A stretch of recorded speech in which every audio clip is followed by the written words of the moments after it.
ചില പിള്ളേരുണ്ട് വീട്ടിൽ വന്നിട്ട് വർഷങ്ങളും മാസങ്ങളുമായി ലോകാത്ഭുതങ്ങളിലൂടെ ചുറ്റിക്കറങ്ങി അവരുടെ ജീവിതം ആസ്വാദ്യമാക്കുകയാണ് അവരുടെ യൗവനകാലം മുഴുവൻ.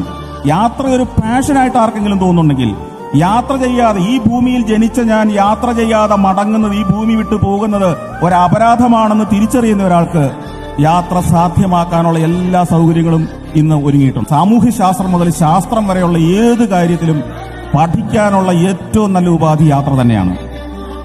ഒരു യാത്ര കഴിഞ്ഞ് വരുമ്പോൾ, നിങ്ങളൊരു യൂറോപ്പ് ടൂറ് അല്ലെങ്കിൽ ഒരു ആഫ്രിക്കൻ ടൂർ കഴിഞ്ഞ് വരുമ്പോൾ, ഒരു 30 ദിവസത്തെ യാത്ര കഴിഞ്ഞ് നിങ്ങൾ തിരിച്ചു വന്നാൽ നിങ്ങളൊരു 12 വർഷം ഒരു വിദ്യാലയത്തിൽ പഠിച്ചതിന് തുല്യമായ അറിവോ അതിലേറെ അറിവുകളുമായിട്ടാണ് തിരിച്ചു വരുന്നത്. നമ്മുടെ ജീവിത വീക്ഷണം മാറുകയാണ്. യാത്ര ചെയ്തയാൾ ഇന്നലെ ജീവിച്ച പോലെ അല്ല നാളെ ജീവിക്കാൻ പോകുന്നത്. അവന്റെ സ്വപ്നങ്ങൾ മാറുകയാണ്. അവന് സൊല്യൂഷൻസ് കയ്യിലേക്ക് കിട്ടുകയാണ്. ഇന്നലെ വരെ തടസ്സങ്ങളും പ്രശ്നങ്ങളും മാത്രമായിരുന്നു നിങ്ങൾ കണ്ടതെങ്കിൽ ഒരു യാത്ര കഴിഞ്ഞ് വരുമ്പോൾ നിങ്ങളുടെ കൈകളിലേക്ക് 1000 സൊല്യൂഷൻസ് ഉണ്ടാവുകയാണ്.